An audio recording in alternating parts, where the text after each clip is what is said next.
Hi, my name is Tzipporah Gerson-Miller. I am a licensed psychotherapist and a certified yoga therapist here at JF&CS. I work primarily in the Shalom Bayit program, working with survivors of trauma. So a traumatic event is anything that a person experiences where there is a direct threat to one's safety, one's life, or there is the threat of severe physical harm.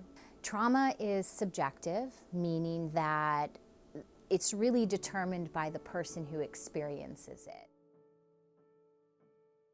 So a lot of the time we watch the 5 o'clock news and we see just a plethora of shootings and accidents, and we think of that as a traumatic event, which it is, but trauma can also be relational. So when trauma happens in the context of a relationship, it feels deeply personal.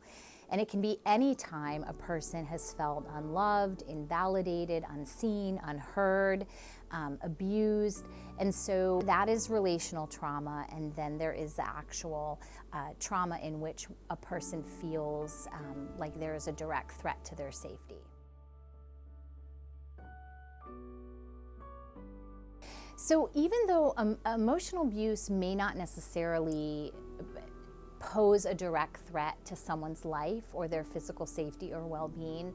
But what happens with emotional abuse is over time, the person who is on the receiving end of that abuse tends to have their self-esteem and their confidence and their sense of agency and empowerment slowly dissolved and disintegrated. So it can really create a power dynamic in a relationship in which a person who is the perpetrator of the abuse has a position of power and control over that person. So it's really not so much about your physical safety being jeopardized. However, it causes a breakdown of a person's sense of self and their sense of strength, right?